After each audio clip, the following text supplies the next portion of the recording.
Namaste viewers. Today I'm going to reveal one of the biggest secrets related to anxiety. Now when I say anxiety, most of us do not want to put ourselves under that label and we feel no, I'm not anxious, I'm just disturbed.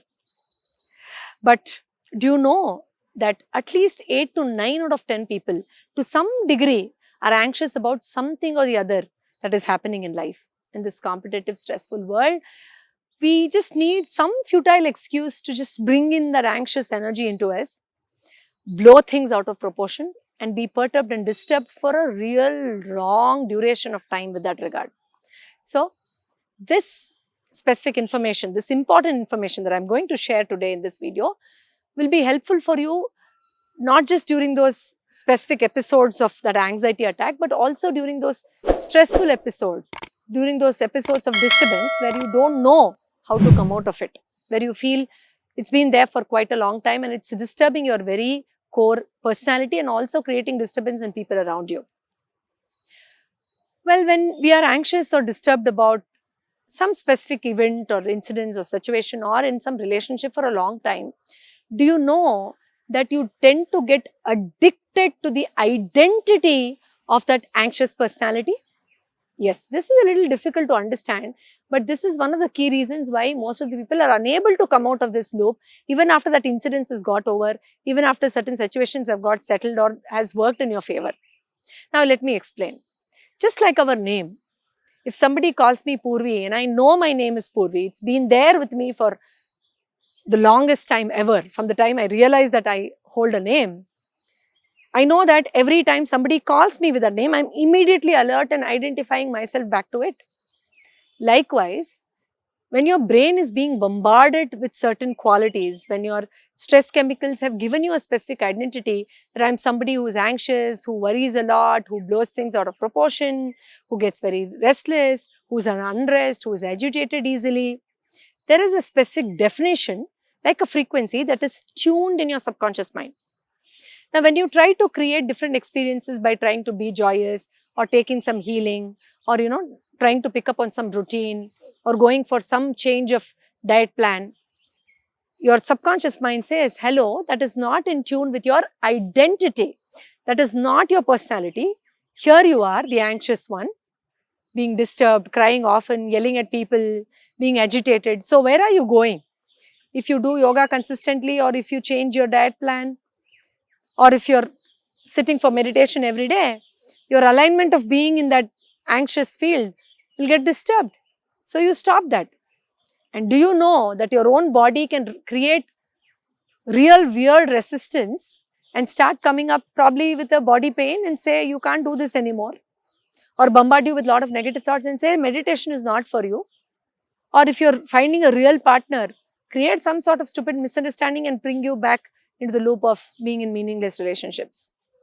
Yes, this disturbance is created by our own inner mind, which has identified itself, which has labeled itself with a specific definition of who you are. This is complicated, isn't it? Because we feel that we have been desperately working towards coming out of some sort of a depression or anxiety or negative thinking.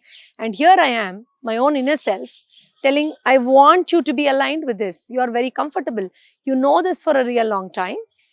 So this symptom is familiar for you for a real long time. So being in the space of familiarity is much more better than getting into a space which is unfamiliar, even if it is for your well-being. Even if it improves your health, it doesn't want you to get into an unfamiliar zone that easily.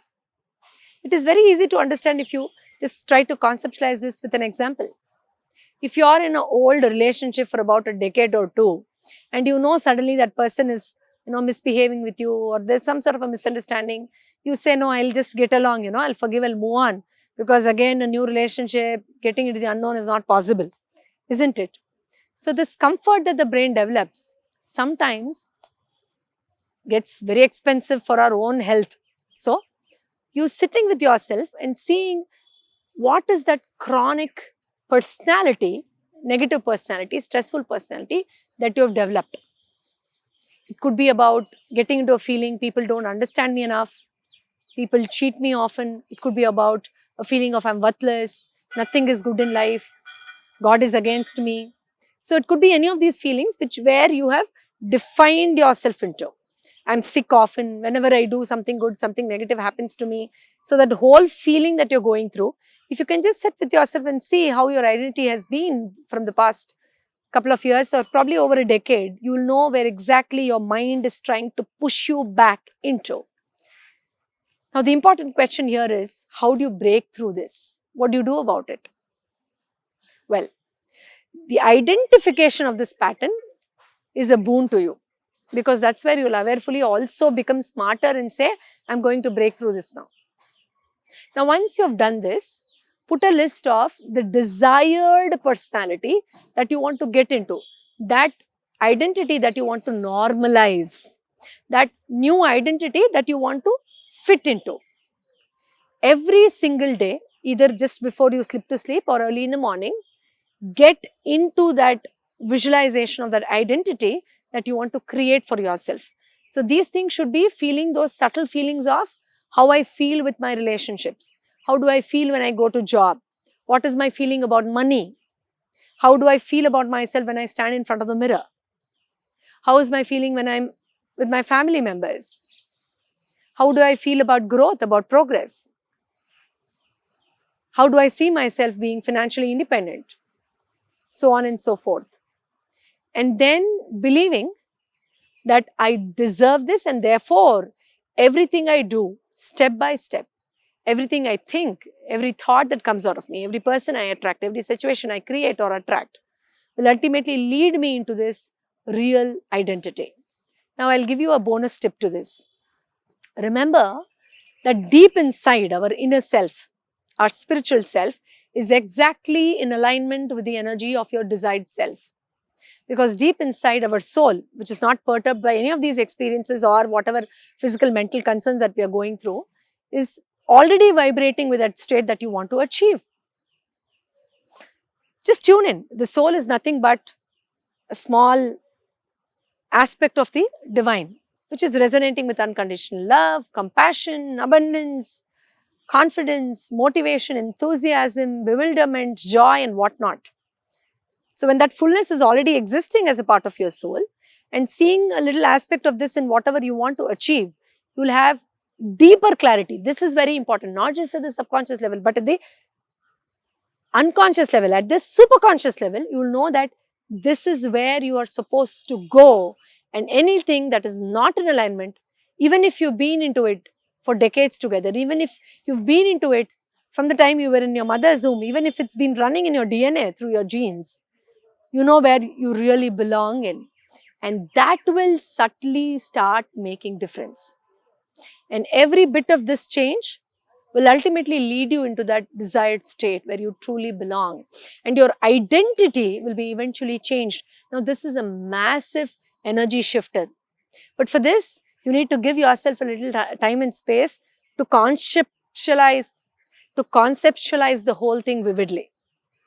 It might not be easy, because sometimes when I say, here is a state that you want to be in, here is a true identity that you want to create, there'll be a lot of confusion, resistance, and a lot of my therapy clients tell me, I can't really understand what is that real thing that I want to be in. I'm just not feeling good here. That's all I know. Well, it's not difficult. You can, either start jotting it down, because writing helps you to get deeper clarity, or read some personality book where such terms can become something that you are regularly running in your mind. So they'll help you to expand your energy in that direction. That's why sometimes a tiny little self-help book can do wonders into our life.